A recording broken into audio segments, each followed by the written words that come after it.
The Chicago Bears can't afford to overlook the Cleveland Browns as some easy win on Sunday. And while the Browns are mathematically eliminated from the playoffs, Shedeur Sanders still has a lot to play for. All that and more coming up on a crossover edition of Locked On Browns and Locked On Bears.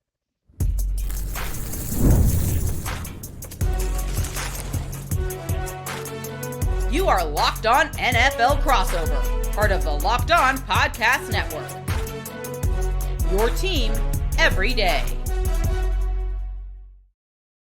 Welcome into this crossover Thursday, Locked On Bears, Locked On Browns podcast. I am Lauren Cox, host of the Locked On Bears podcast, alongside Spencer German from Locked On Browns. Really appreciate you tuning in and making Locked On Bears or Locked On Browns your first listen today. We're part of the Locked On Podcast Network, now the #1 sports podcast network. As always, our crossover Thursdays are presented by PrizePicks. Download the PrizePicks app today and use our promo code LOCKEDONNFL to get $50 in lineups after you play your first $5 lineups. On our crossover Thursday today, we are going to go through the biggest storylines for both of these teams. We'll go through the top matchups that are going to decide who wins this game, and those keys to victory certainly come out of a few of those matchups to kind of get a sense of what it would take for the Browns to pull off the upset and what the Bears need to do to get back in the win column this week. But Spencer, as we start, I think we're going to hear a lot in this broadcast about the weather, and I don't want a small talk on cold weather this weekend, but from an actual like football standpoint, certainly the Browns are used to cold weather, but how well do you think this team is built for a game where maybe throwing the football will be a little bit more difficult and it becomes a slower ground and pound line of scrimmage kind of struggle?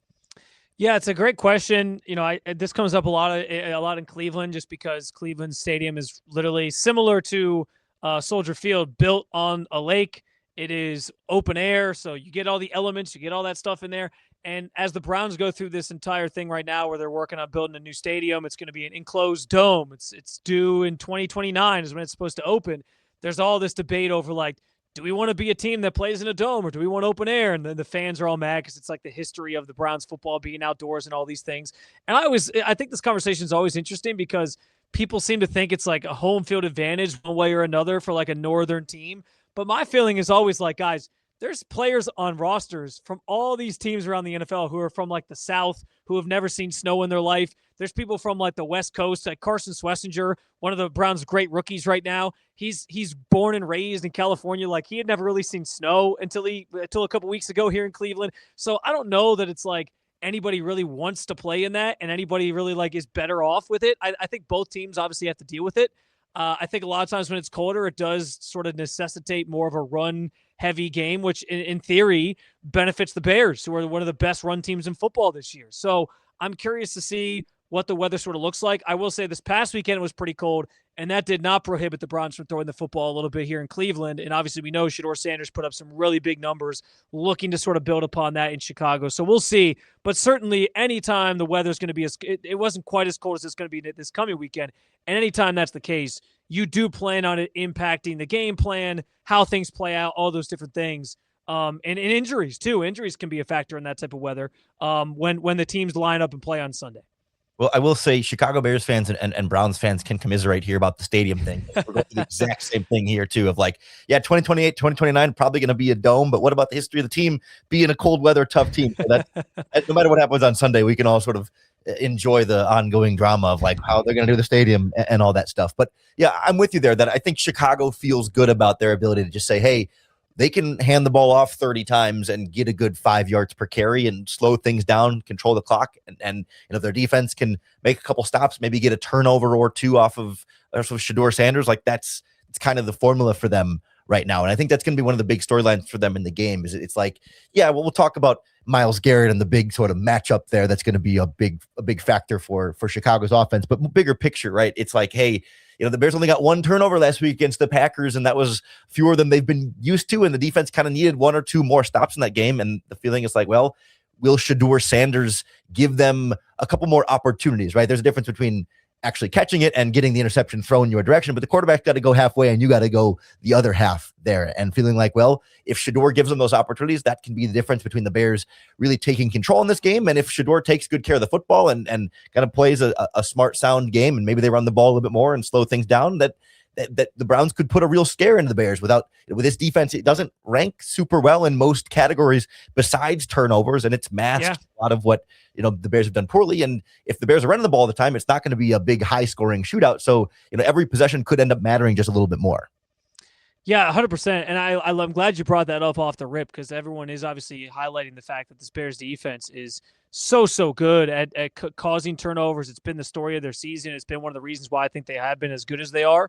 But as I kind of have gone through the numbers myself, like, they're not a team that gets a lot of pressure. They're not a team that gets a lot of sacks. Like, I see opportunities here for Shedeur Sanders to potentially have some time to throw, to make those plays. But the question is going to be, like, can he protect the football? I know the Bears do like to blitz a lot, and I'm sure they're going to try to throw some looks his way that he maybe hasn't seen yet. That's kind of been the story against Shedeur since he took over.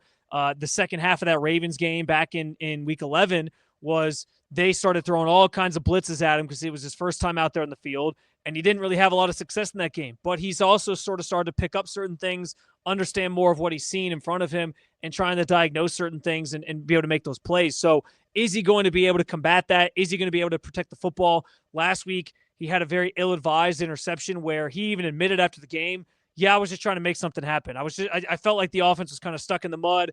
I threw it up there. Probably just needed to get rid of that football. If he can limit those, if he can make sure he doesn't do those, make those rookie mistakes where you're just trying to force something, I think it certainly bodes well for the Browns offense to potentially have more success against this Bears defense than I think people realize. But it's also, I say that understanding that every single week is a struggle for this Browns offense in general. And they have, they might start a game hot and then they go ice cold for like 2 or 3 quarters. Like, you just don't really know what you're going to get. It's kind of been the story of their season on that side of the ball. But I'm curious to see, how Shedeur prepares and what he looks like for this Bears defense, understanding that the number one thing you can't do, which is always a priority, is turn the football over, or else it is going to be sort of a doomsday scenario for them, and they'll probably lose this game by a lot. Have you been able to discern much of a difference between, like, when things are clicking and when they're not? I think about their running game in particular, that I think on the whole hasn't been super consistent, but like a couple weeks ago against the 49ers, all of a sudden Quinshon Judkins looked like, the number one back that they thought he would be, but then kind of falls back down to earth against the Titans. They couldn't run that much against the Raiders, but like, they've had games where running game looks great and then games where it doesn't. And I'm sure with Shedeur, there's been those same kind of ups and downs. Are there themes or consistencies of like, oh, here's what's going well when it's working and here's what's not when it's not? Yeah, I think the run game is a big part of that. Like, I feel like when their run game is having the most success, it's best for the offense, and they're able to then do other things off of that. The play action game is working a little bit better. This past week, like, this was one of the highest scoring games they've had all season, scoring 29 points. And you liked a lot of what you saw from Shedeur Sanders. Now, as much as we're talking about the Bears defense maybe not being as good as it's maybe looked at because of the turnovers, it certainly isn't the Titans defense. So I'm not anticipating they're going to necessarily get to 29 points, which is the big issue, because the Bears can win shootouts. They've proven that this year. And so if it becomes one of those games, I'm kind of curious to see how the Browns kind of keep pace if their run game isn't working. But I think that has kind of been the key. And it's been hard to get any sort of consistency with that when the offensive line has been continually banged up, a lot of injuries up front. They just lost this past week Ethan Posick, their starting center, for the rest of the season with an Achilles tear. So they are constantly interchanging parts up there. They've been inconsistent and they've aged out as well up front. So that's been an issue. If they can't get their run game going, I think it is going to be a struggle. I mean, and on the other side, Lauren, I'm curious your thoughts on this, because as good of a run team as the Bears are, they're going up against one of the best defenses in football at stopping the run, but also just in general. But what I do think is interesting is, like, the Titans found some ways to sort of exploit Myles Garrett a little bit, get him upfield, and then just kind of block him out of the play where they want to run the football and use his over-aggressiveness against him. And it turned into a couple big runs for Tony Pollard and a big touchdown run for him. So I'm curious to see the Bears, again, being as elusive as a run, or as great of a run team as they are, how they try to maybe replicate that, or if they try to replicate that, seeing what the success the Titans had a week ago. Yeah, I imagine in both the running game and the passing game, the entire Bears game plan is going to be centered around Myles Garrett, as I'm sure most opposing offensive coordinators do. So let's take some time to go through that matchup and some of the other key matchups in this game as we continue our crossover Thursday Locked On Bears, Locked On Browns podcast. This Crossover Thursday podcast is brought to you by PrizePicks, the better way to play daily fantasy sports. The holiday season is one of the best times for sports, with bowl games and big basketball matchups, playoff pushes. It's all happening all at once. And while we're all making choices every day, one of the most fun places to make the right call is PrizePicks.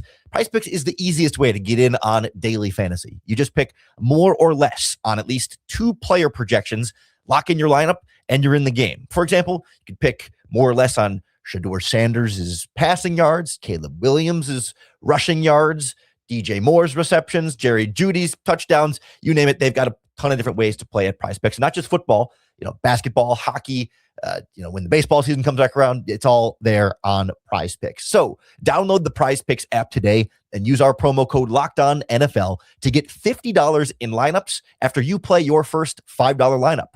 That's code LOCKEDONNFL to get $50 in lineups after you play your first $5 lineup. PrizePicks. It's good to be right. All right, as we continue our crossover Thursday, Locked On Bears, Locked On Browns, we turn our attention to some of the biggest matchups in this game. And maybe it's a sin to have gone this far without talking more about Myles Garrett, but kind of intentionally saving him for this portion of the conversation because it is the number one matchup that I'm sure every team circles, but especially for Chicago. I know Myles Garrett lines up over the left tackle the vast majority of his snaps, and that is very much the weak link on this Chicago Bears offensive line. Second round rookie Ozzie Trapillo making, I lose track, is it his 5th, his 6th, his 7th start? Only a handful of starts under his belt. And this will be by far the best individual player. I mean, it's probably the best individual player any left tackle will play all season, but especially for a young guy, like you've been on, easy to medium difficulty all season, and now you crank it up to extra, extra hard. There's a lot of concern there that, Trapillo's done pretty well in pass protection, all things considered, but he's really been the weak link in the running game. So when we talk about how the Bears are going to game plan for this, expect a very right-handed running game. They've already been a pretty right-handed running game because Trapillo has struggled, but especially with Garrett on that side, they're going to run away from him a ton. I would expect the Bears to roll out passing plays with play action away from Myles Garrett a ton and try and eliminate as many one-on-one matchups as possible there. Tight end into chip, running back into chip, sliding Joe Tooney from left guard over to help. They're going to throw every little thing they can at Myles Garrett, and I just hope that they don't try and, throw screen passes past him or anything like that, because he's going to get a few batted passes for sure in this game, and I'd like to limit that damage. Yeah, like stopping Myles is no easy feat. Having watched this team, having covered this team, like I see it week to week, you're right about the fact that a game plan for the opponent is always built around how you're going to stop him, and it almost doesn't matter who you have, right? Like even 2 weeks ago, the Browns were playing the 49ers, and he's going up largely against Trent Williams for a lot of the game, and Trent Williams gave up a sack because Myles put this ridiculous Euro step move on him in a football game and got through and then just sacked Brock Purdy like it was nothing. Like sometimes when you have like good on good, someone's good is going to be better than someone else's good, and they're just going to win. And so that's, he's a headache. The Bears, I'm sure, are going to try to throw a lot of different things his way. That's why I brought up that Titans game plan of sort of, there was a number of times where they let him get upfield and then had somebody kick him out so that they could kind of run behind him and taking advantage of that. I'm curious to see how the Bears maybe utilize those things. But, Myles, especially as he tries to chase this sack record, he's at 20 for the season, needs 3 to break it. He's trying, and I think he, in his heart of hearts, wants to do it before 16 games rather than 17 games. So it feels like it's the true record, and he's not just like getting the extra game to do it. So these next couple games are going to be huge for him to try to add to that total and close in on that total, maybe surpass that total. So you can bet he's going to be pretty motivated. And the other part of this too is like Caleb Williams being a mobile quarterback. Usually you'd think, oh, that might help you. But let's be honest, like Myles is used to that. He goes up against Lamar Jackson twice a year every year. So he knows kind of what it takes to track those guys down. He's relentless when it comes to stopping the run too. So he's never going to quit on a play. I would imagine the Bears have a lot of different things planned for him. He's seen it all. It's nothing at this point. It's like nothing you need to like hang your head about if you let Myles get through for a sack, because he's just that damn good. That's what it kind of comes down to. Yeah, I would be pretty certain, like assuming he's fully healthy and everything for the whole game, like he's gonna get a sack. Like if he's out there for a regular game, he's gonna get at least one in this game. Caleb Williams will, I don't say let him have one, but there will be at least one that he's gonna get there. I will say Caleb has been one of the best quarterbacks at avoiding sacks this season, but the one Achilles heel in that this year, the theme has been the truly elite pass rushers bring him down. Like Max Crosby got him, because Caleb's really confident in getting away from cornerbacks and linebackers that blitz, and even defensive ends, he has shrugged off a couple of times. Like, it's been one of his most, he gets the Harry Houdini comparison and nickname a lot this season. But like, there have been a couple of times where he thinks he can get away from Max Crosby and he can't. He thinks he can get away from TJ Watt and he can't. He thinks he can get away from Micah Parsons and he can't. And Myles Garrett is definitely in that category of guys that he's going to think he can get away with, but he can't, because he gets away from everybody else. But those like truly elite, the most special guys find a way to bring him down. And I suspect there'll be at least one of those in this game. And it wouldn't surprise me if this was a multi-sack game, just given the matchup on that side. As much as Ben Johnson's very good at scheming and game planning around this kind of stuff, Myles Garrett is often scheme and game plan proof. Yeah, listen, Ben Johnson's offense is incredible. I actually asked Kevin Stefanski about that on Wednesday, like the idea of just like, what do you know about it? And he actually said like he doesn't have a ton of familiarity with Ben Johnson, like they don't know each other very well personally, but that he knows that his offense is very, modern and has all these different dynamics to it. And we saw what he did in Detroit with like trick plays and all this different stuff. So in a way, like that mind game of like the offensive mind that Ben Johnson is going to be sort of a behind the scenes matchup in this one that the Browns have to account for. We talk about Myles Garrett against the Bears offensive line. I'm curious. I understand that the Bears don't have a ton of sacks, but I am curious to see how the Browns offensive front handles just the Bears and what they bring to the table, especially knowing they blitz as much as they do. And if they try to do that even more with Shedeur back there, how they sort of handle those things, because as much as Myles can disrupt a game plan all on his own, how the Browns protect him, and if they're able to protect him, is going to be, I think, a pretty important challenge for this team if he's going to have success and try to actually build upon what he did against the Titans. I know like Montez Sweat is a guy that you obviously have to take very seriously as an edge rusher. There's certainly some guys you have to account for up there. And with how banged up the Browns offensive line is, like, it's just not a guarantee. Yeah, it's a group that I think the name value of like Montez Sweat and Grady Jarrett and Von Dexter's a young ascending defensive tackle. Like, they sound like they should be better than they are. And they like Montez Sweat's up to like 8.5 sacks this season, which is like top 15. So like he's making more of the impact plays, but like the like snap to snap consistency of the pass rush is one of the biggest weaknesses on the Bears roster right now, and feels like something that's going to hold them back in a potential postseason type of push because they're just not getting it. That's why Dennis Allen is blitzing so much, is because the 4-man rush is just not consistently getting home. And the hope, the idea is that, well, if the Browns are injured enough on the offensive line, that the Bears can take advantage of some of those one-on-one matchups, but they just haven't really had the horses to do that. So they have to blitz more. He loves to go into the dime personnel, bring in CJ Gardner-Johnson as that 6th defensive back and put everybody up at the line of scrimmage. And then you're not sure who's going to come and who's going to go. Jordan Love totally tore their blitz apart last week. Like he had some of his biggest plays, big touchdowns. He just, blitz is coming, man coverage behind it, floated up to Christian Watson, easy money way too often. I think the Bears will be confident that Shedeur Sanders might not be as sharp as Jordan Love in that, and that's the gamble they're willing to take. Yeah, I was going to say that I think is where this all kind of comes to a head, right? Is you have Jordan Love, veteran quarterback. He's seen the Bears over the course of his career, so he knows some of the personnel that those guys have. And he certainly has studied the tape more. He's got a better sense of those things. Shedeur Sanders being a rookie, he's still very raw. And that is where like the blitz that we talk about from the Bears, even though they can't get as much pressure with their front four, like if that's going to work hand in hand with that secondary, that is just filled with guys who are ball hawks and make plays. Like you mentioned, CJ Gardner-Johnson coming in as that nickel guy, but like, Jalen Johnson, a ton of respect for him as a player. Jaquan Brisker's a good player. I know Byard on the back end as a safety, like he's been able to make some plays. So that is where obviously the Bears' bread and butter is on defense, and how there's that sort of like domino effect of, can the blitz show Shedeur some things and throw Shedeur off enough that he makes those mistakes, I think is going to be one of the biggest, most important things that plays out in this game, and how the Browns handle that offensively. Can their offensive line hold up? David Njoku's dealing with an injury. He's one of their best blockers at the tight end spot. Like, is he going to be ready to go in this one? If it's too much for them to handle and if Shedeur just isn't prepared for it, then yeah, there could be a lot of big turnovers, and that's obviously a recipe for the Bears to win.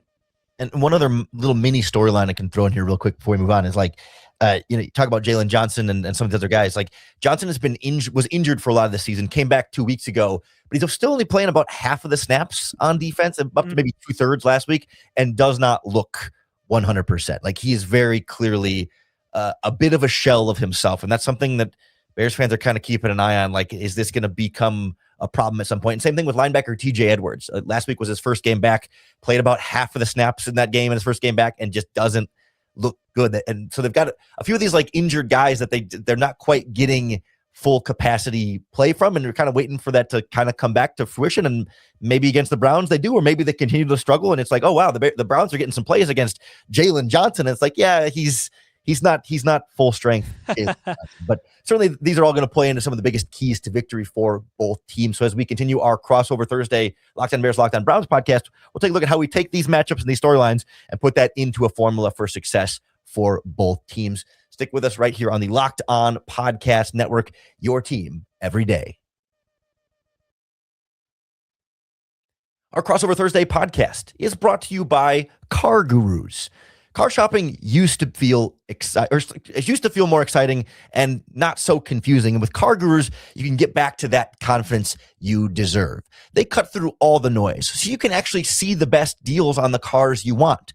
Because when it comes to a big purchase, you deserve the best deal. And Car Gurus makes that whole process simple by giving you the real information, real deal ratings, and more listings than anyone else. So you can shop the way you want. Car Gurus deals ratings help you compare cars quickly without having to guess whether the price you're getting is actually fair. And then you can filter by everything you want: mileage, trim, features. So you're only seeing cars that actually fit what you need. Car Gurus connects you with trusted dealerships for a transparent and hassle-free buying process. With over 4 million listings, the most of any major online automotive marketplace, you'll always find the best deal. Shop the way you want with the tools, data, and unbiased deal ratings that make it easy. Buy or sell your next car today at cargurus.com. That's CARGURUS, cargurus.com. Our Crossover Thursday podcast is also brought to you by Zocdoc. Guys, it's almost 2026, and those days of waiting for something to become a full-blown emergency before you see the doctor, they're over. No more walking it off for 6 months. No more pretending that weird shoulder stiffness is just sleeping on it wrong. It's time to take your health seriously, and Zocdoc makes that easier than ever, because staying healthy is more than hitting the gym or eating right. It's about actually getting things checked out when something feels off. Using Zocdoc makes scheduling easier. You can search for in-network doctors and book right in the app with real appointment times listed, including same-day visits. So there's no more back-and-forth phone calls or waiting weeks to be seen.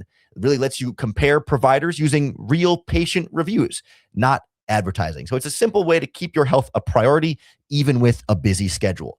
So stop putting off your doctor's appointments and get the care you need. Go to ZocDoc.com/LockedOnNFL to find and instantly book a top-rated doctor today. That's ZocDoc. ZocDoc.com/LockedOnNFL. As we continue our Crossover Thursday, Locked On Bears, Locked On Browns podcast, I want to thank you for making either of these podcasts your first listen each and every day. And if you are an everyday listener, you can always join the Everydayer Club for Locked On Bears or Locked On Browns and get no interruptions, ad-free members, and plus a members-only Discord access and more, all for just $5 a month or $50 a year. So you can always go check out LockedOnPodcasts.com/Everydayers Club to find your access to Locked On Bears or Locked On Browns. But Spencer, as we look at the biggest keys to victory, we've talked around, okay, cold weather, maybe running the ball, not turning the ball over. Can you sort of synthesize a little bit, like, if the Browns are going to win this game, because they're, I think, touchdown underdogs on FanDuel, like, what does a Browns victory look like on Sunday? What do they have to do? Yeah, I think first and foremost, it's the old cliche, right? But they have to find a way to protect the football and not give it up to this Bears team. They've been so opportunistic in that way. And that's a tall task, especially when you have a rookie quarterback, to make sure that you're not making those mistakes and giving the ball up and causing any issues there. So it certainly starts there for me when it comes to this Browns team. And then there's, ancillary parts that go along with this. You mentioned the run game earlier. If they can finally get that going consistently, it would pay dividends. The nice thing is the Bears defense this year has been lower in the league in terms of rushing yards given up per game. I think there's some ways to find some success doing that. But at the same time, like, I don't have a lot of faith that the Browns are going to be able to do it because, well, we haven't seen them do it consistently enough this season anyway. And like, Quinshon Judkins is a phenomenal player, but a lot of his yards are coming after contact. So he's kind of having to create a lot on his own. In general, I think the Browns are a pretty good run blocking team, but they just aren't getting they're not opening up the holes enough in the way that they need to for Quinshawn. And he's also a rookie who's kind of learning as he goes and learning some things. And he obviously missed a lot of time because he started late because he missed training camp and all those different things. So but I think that matters. It matters to get Shedeur comfortable. I don't think you want against a defense that has the types of ball hawks that this Bears defense does. I don't think you want Shedeur back there throwing it as much as he did a week ago against the Titans, where he threw it 43 times. I think you want to limit that as best you can, and relying on that run game would be a huge point of emphasis, I think, for them if they can actually get it going this week. Yeah, I think from a Bears perspective, one of the other things the Browns need to do is not beat themselves along the way, and that's something I think this Bears defense has been really good at taking advantage of. There aren't as many times where you see the Bears defense made a great stop there. I mean, it certainly happens, but one of the things you see is opponent has a penalty on holding on second down that puts them in 3rd and 15, and then you're not really feeling like the Bears made a big stop there. The offense kind of put themselves in a bad spot, or the quarterback puts the ball out to dry and a defensive player picks it off, or they miss a block and they get a sack on 3rd down, right? Where it's the Bears have to do their part, but a lot of times you feel like opposing offenses will beat themselves, and Chicago will just take it on a silver platter and say thank you. And so I think if Cleveland can stay out of their own way, take care of the football, cut down on penalties, and control the clock a little bit, I think there's a winning formula there that just requires a certain amount of consistency that I'm not sure Cleveland has been able to do for 4 quarters much this season. Yeah, I think that's spot on, for sure. Just in terms of and honestly, that's not a tall task in this matchup, because the Browns offense is notorious this year for shooting themselves in the foot. Sometimes it's a penalty on a key play. Sometimes it's just a guy misses a block that would have become a big gain on the run game or whatever. Sometimes it's a missed throw or a drop pass by a receiver. It has been nonstop, just a comedy of errors, if you will, by this football team.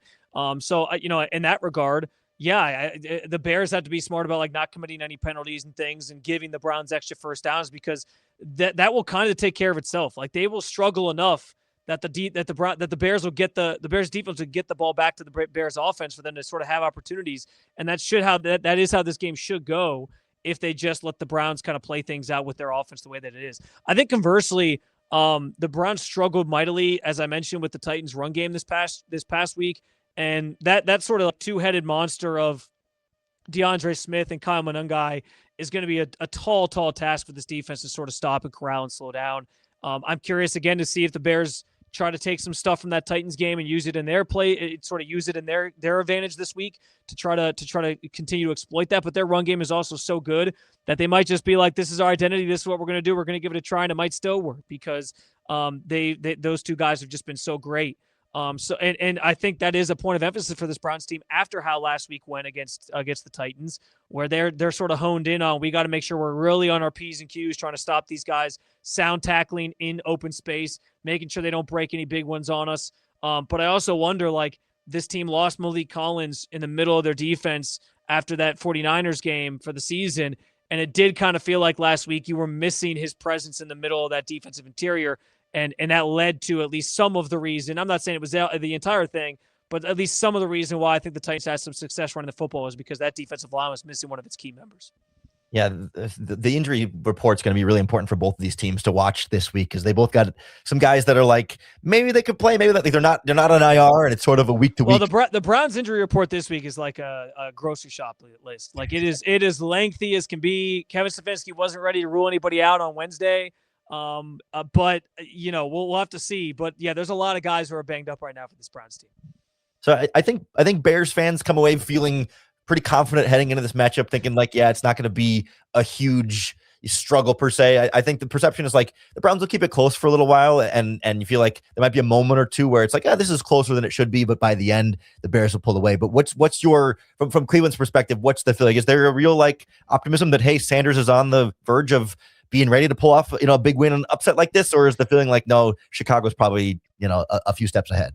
Yeah. So two things. I think the way that you laid out this game playing out, I think is probably pretty fair, mostly because that's how like most of the season has gone. It's been, the Browns are keeping it close with the Baltimore Ravens, or the Browns are keeping it close with the Detroit Lions, or the Browns are keeping it close with whoever. And in a few instances, like them upsetting the Packers earlier this season, they kept it close for the entire game, and then they did just enough in the end to sort of pull out the win in sort of miraculous fashion. But in most cases, it's kept close for a while, and then the floodgates just kind of open because the defense can only stop it for so long when the offense is going 3 and out. Now with Shedeur, the offense has had a little bit more juice, and this is the other point I wanted to make. Like, I do think you're seeing an offense that has been able to be a little bit more productive, take more shots downfield.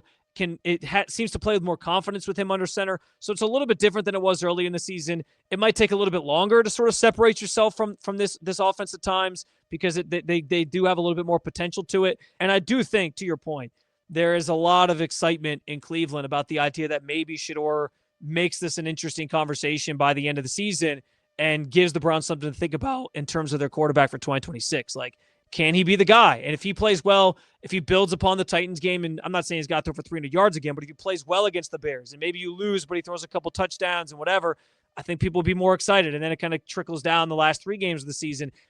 Shedeur is a very divisive, controversial topic in general. He's a polarizing player, rightfully so.